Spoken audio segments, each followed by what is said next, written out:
Welcome to The Explainer. Today, we're demystifying the absolute pinnacle of competitive chess, a title that people have fought over, obsessed about, and fiercely protected for exactly 140 years.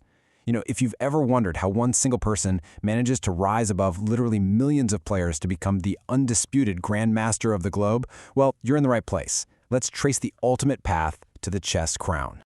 Okay, let's dive right into this. A question that comes up all the time from sports fans is this: is there a FIFA World Cup of chess? Is there one definitive spectacle that just stops the world and crowns a singular king? And the answer is a really fascinating mix of yes and no.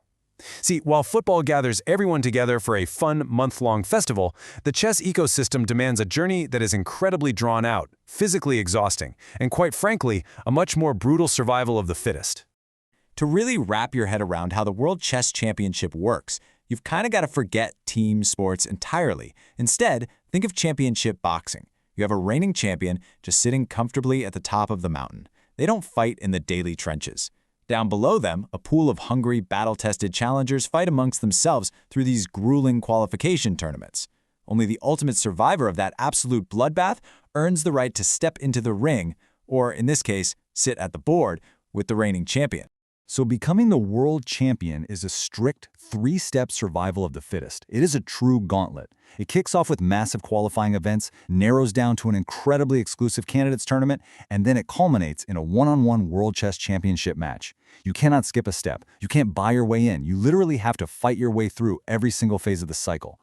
Phase 1, the Chess World Cup. Think of this kind of like the FIFA qualifiers, but obviously on a chessboard. Hundreds of the world's top players enter a massive, ruthless knockout bracket, where just one bad day sends you packing. If you survive that, you reach the candidates tournament. And honestly, if you take nothing else away from this explainer today, remember the candidates. This thing is widely considered one of the absolute toughest, most exhausting events in all of chess. Just 8 players qualify for it, and they play a double round-robin format, which means everyone plays everyone else twice, once with the white pieces, once with the black.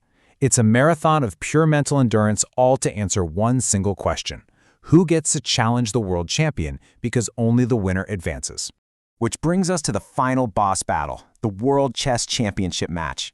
Now, this isn't decided in a single afternoon. No way. It is a grueling series of 14 classical games, where a single match can drag on in agonizing silence for up to 7 hours. Day after day, they battle. The first to score enough points wins the whole thing. And if, after all those long, tension-filled games, they are somehow deadlocked in a tie, they move straight to nerve-wracking rapid tiebreaks to decide the absolute winner. Section 2. The Current Kings of Chess. Now, what's really interesting about this is seeing how this historic, punishing format actually plays out in the hyper-competitive modern era we're in today. Right now, the man sitting at the very top of the mountain, the current world champion, is Gukesh Domoraju. He achieved the ultimate dream by defeating Ding Liren back in the 2024 World Championship. So all those ruthless, brutal stages we literally just talked about, Gukesh survived every single one of them, reached the final match, and emerged victorious to claim the highest achievement in all of chess. But hey, in chess, that target on your back, it never fades. Gukesh is already looking ahead to his next massive test. The next championship match is scheduled for late 2026.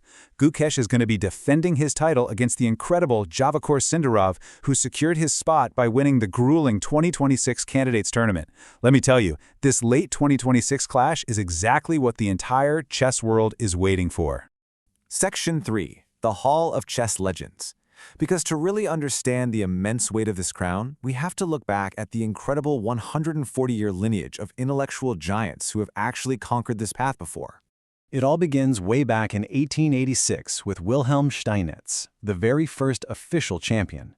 Fast forward to 1972, and you have Bobby Fischer defeating the Soviet chess empire in what is literally still known as the match of the century.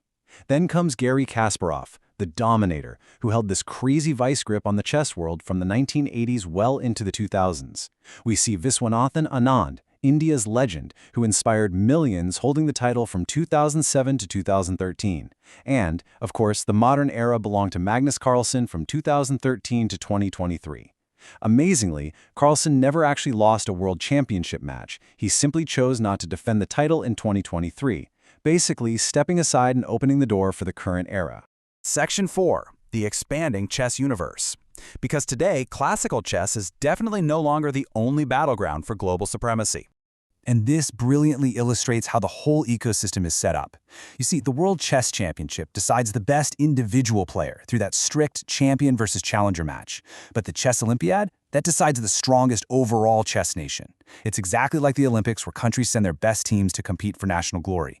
And then the Chess World Cup provides that massive, completely unpredictable knockout drama. Now, running parallel to the Open cycle, there is also the incredibly prestigious Women's World Championship. This follows its very own rigorous path to crown the best female player on the globe. Currently, this magnificent title is held by Zhu Wenjin, who solidified her absolute dominance with a highly successful title defense recently in 2025. Okay, I want to throw a number at you right now. 3. Just the number 3. Now, why am I bringing this up? Well, because not all chess is played at a really slow, agonizing pace. In fact, in some World Championship formats, 3 minutes is literally all you get. Beyond the classical matches, the modern chess world has totally embraced lightning speed. We've got the World Rapid Championship for really fast time controls, and then, oh man, there's the absolute adrenaline rush of the World Blitz Championship. In Blitz, your total game time is often just 3 to 5 minutes per player. I mean, forget the slow, silent burn. This is pure, unfiltered instinct with players frantically slamming the clock in pieces practically flying across the board. Let's move to Section 5, the ultimate journey, and see how this all builds together. Because every young player picking up a pawn dreams of this single, lifelong, epic quest to reach the absolute top. It is a literal ladder, and it takes years, sometimes decades, to climb it. You start out grinding away in local tournaments. If you're good enough, you travel to international tournaments. Then, you try your hardest to survive the massive knockout of the Chess World Cup. If you miraculously emerge from that crucible, you face the exhausting double round robin of the Candidates Tournament. Win that, and you finally reach the World Championship match. Only after surviving every single rung of this ladder can you be called World Champion. So what does this all mean? Well, it means it's a breathtaking gauntlet that has produced undeniable legends for nearly 140 years. We've seen the eras of Kasparov, Anand, and Carlsen.